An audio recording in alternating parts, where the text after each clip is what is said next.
what was your first reaction when you read the press release that Scott Strickland put out there that Billy's going to be back? Yeah, it was a multi-reaction because I was actually in the middle of my podcast, and my producer texted me because he was doing it in a different spot than I was, and so I read it and I went, "Wow, this changes everything for today." But yeah, I mean, look, there's a lot of. It's a smart move if you're committed to this guy. It's also a meaningless move in my mind because look, to get rid of him right now or at the end of this year would have just been another move in the wrong direction. You don't know whether he can coach or not at this level. We don't know. So far, he hasn't shown us anything that we think looks like it. But he's got better players, and as you get better players, you're going to end up with a better situation. And I think they feel like would they want to give him another year. But, I mean, look, I know a lot of people that I think the Gator Nation is kind of like, yeah, you're right. We're going to get off it for a little while. But, I mean, the idiots are still going to be calling. Yeah. They're going to be in full force once you lose out and finish 4-8. Then it's going to be like if they lose at Florida State, Duels, if they lose at Florida State, the worst Power 5 team in college football, it's going to be, I mean, you're looking at 4-8, and there's going to be a lot of really upset people. Look, here's my thing, Duels. And the problem I have with his entire tenure over 33 games is it's been an operational mess. Every single week there's operational problems. Every week. There's coaching mistakes. There's game day acumen that you're like, what in the world are they doing? They've run the ball all over Georgia for the first time in years in that rivalry. They own the line of scrimmage. And there's 4.5 minutes to go, and they need 7 points. And the first thing he does is with a backup freshman walk-on quarterback is have him roll out and try and throw across the field. Just run the ball. That, to me, things like that are what's dangerous. But I will also say this, and I'm saying this to you because this is kind of a long way to ask you this question. You've covered this team. You've been around Florida football. You've been a fan of Florida football for 60 years, Duels, okay? Florida's been good twice. Twice. And you know why they've been good twice? Because they had sharks as a coach, Spurrier and Urban Meyer. This dude is not a shark. Mullen wasn't a shark. McElwain wasn't a shark. Muschamp, I love Musch, wasn't a shark. Zucker, I love Zucker, wasn't a shark. You can go right down the line, man. They're good when they have a shark as a head coach. This guy is not a shark, Duels. Well, I mean, McElwain did have sex with a shark. So, I mean, I don't want to... True, that's a great point. That's a very good point. In fact, I might steal that line in my column. But, no, I totally agree with you. I mean, Ray Graves was a good coach, but he wasn't... Like, by the standards that we hold coaches to these days, Ray Graves wasn't a great coach. But, I mean, they had never been to a bowl game, or done anything. And he got them... to multiple bowl games, they won the Heisman Trophy. So I'll give Ray Graves a B. There's been 2 A's and 1 B, and then everything else is an F, pretty much. Although you got to also remember that great Charlie Bachman team, and I did not cover any of those games in 1928. But you get my point, correct? Yeah, you agree, correct? No, I get your point. And I get your point, but they've got to find it. But, I mean, who's a shark out there? Kiffin. I don't know who a shark is. Kiffin is a shark. I don't know. He's winning at Ole Miss, bro. I know. I think the guy who still would be a better version of Billy Napier, in that he could win more games, but he's going to lose the big games. That's what I think he would be getting. Yeah, but look, the bottom line is they believe in this guy. They believe in what's going on at this school in terms – and look, I'm not saying I do. I am just telling you what they believe. They feel strongly that they've got things going the right direction and that it'll eventually show up on the football field. But there's no issues. There's nobody getting in trouble over here now. There's nobody, causing any problems and bar fights or anything like that. and they've got their people are doing all these great things. And I miss the days of Aaron Hernandez and Carlos Dunlap and Chris Rainey, Time to Die. I miss those days because they were good then. It's good content as a reporter, right? Yeah, exactly. Well, also good teams. Yeah, we should just never mention Aaron Hernandez again. But anyway, we're talking with Pat Dooley at Pat_Dooley, Dooley Noted podcast, Gators Wire and WRUF. And so the one thing that I do come back to, Pat, is that you said, it was kind of the only decision that Scott and company could make in the athletics department. And I do feel like they could have made a big statement.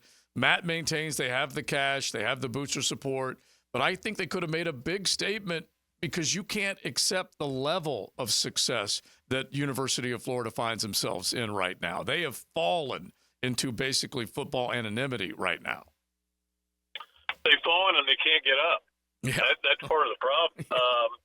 And I certainly see that argument. I think I'll be honest with you. I think this is an argument that it's Trump versus Harris. You could go either way. You could make good points on either side. It's Georgia versus Florida. You could make good points on either side.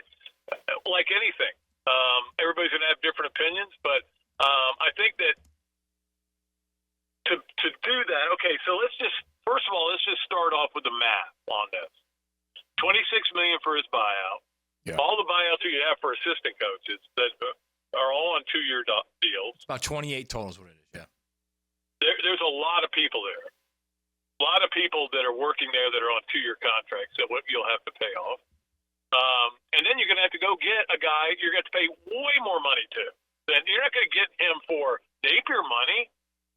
Who's coming to Florida? And you're going to have to convince him, hey, we won't fire you in 2.5 years because we think you're special, just like we thought the last coach was special.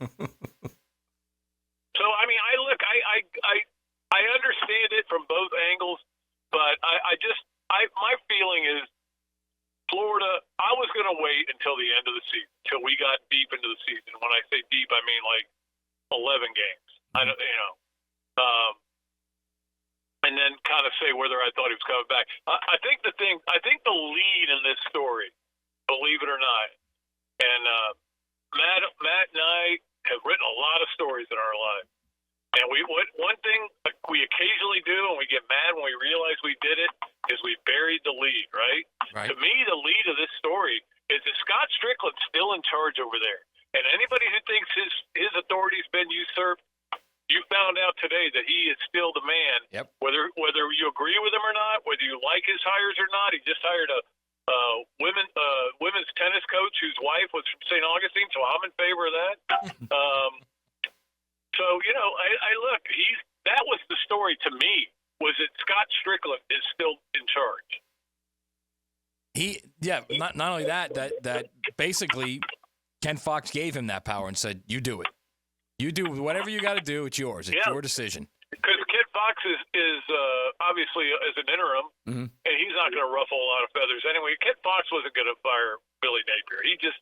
It's not his style anyway. He's a good dude, and he likes what's happening over there. And I think it's what a lot of people, they like all the things that are happening except the W's and the L's. And we all know that all the things that are happening don't mean diddly poo compared to the W's and the L's. That's the only thing that matters. Look at the Jim Moore reference by Duels. I love it. Playoffs? Are you playoffs? The diddly poo. College football playoffs. Honestly, Pat, the diddly poo comment is way underappreciated. It is honestly one of the best ones, and we may resurrect that on XL Primetim. All right, quick. Let me tell you what.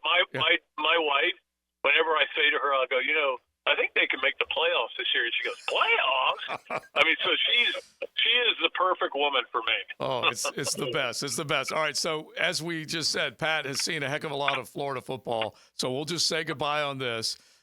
We started off texting you, say, hey, come on, let's talk about the Horns and that 21.5-point line. This is only the third time since 1990 that they have been double-digit dogs in back-to-back weeks, and here they are. A 21.5-point dog. We'll find out where it goes from here. But 2 of those 3 times, Pat, have been under this head coach. So we will see. Don't forget, the first one they were double-digit underdogs was the Tennessee game, and they played really well in that game, and certainly could have won that. They were double-digit dogs last week. Played right. If their quarterback's in there, I don't know who wins that game. Wait. Let's go back to Tennessee real quick. Okay? They kicked the field goal at the end of the first half. They had 12 guys on the field again. I am aware of that. After the special Duels, 2 weeks after the special teams mat goes on the field. So they don't have that. I don't know if you know it or not, but I do watch all the games. Okay? How does that even happen? I agree with you. I think here's the thing that's and I think this is something everybody needs to know out there.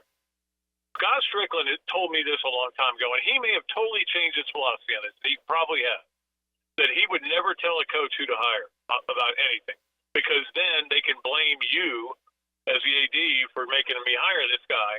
So he never would do that. And that would be the only way. I think Billy's too stubborn for his own good. And I think, look, I will tell you this. If he's the offensive coordinator next year will be his last year. Yeah. Because the schedule is way harder next year. Way harder. All those games at home are on the road now. Yep. You only play 3 SEC games at home next year. It's going to be brutal. And look, let's say they go 5-7 this year. They're going to probably go 4-8 next year, and then you got to cut them. You're going to cut them. Yeah. So, but I'd go ahead and give him this year. Maybe it does. Maybe he shows me something. Maybe he comes into me and says, "Hey, you know what? I'm going to hire. It's still going to be my offense. I know how to run offense. The offense has been great. It's not the offense. It's the problem. It's the lack of attention to details. Yeah. So I'm going to put all my focus on that. I'll still give them the offensive game plan, and it'll be good, and they'll call the plays. But I'm going to focus on making sure we have 11 guys on the field at all times." We've been preparing all. How about that? That's what it's come down to now. Yeah. He's going to go into Scott Strickland's office and say, "I'm going to focus on the fact that we need 11 guys in the field every play, and we don't have two guys wearing the same number." Let me tell you, every Gator fan over here is screaming that right now. They're saying, "You're right, Dooley. He needs to be involved in that." We've been preparing all off season for Miami. All right, Pat. Great catching up as always. Duly noted. WRUF and Gators Wire. We appreciate it, bro. Anytime, guys. You know I love it. Hey, it's Matt Hayes. Thanks so much for watching the 1010XL Gators channel. For more college football coverage, check out the Knowles channel.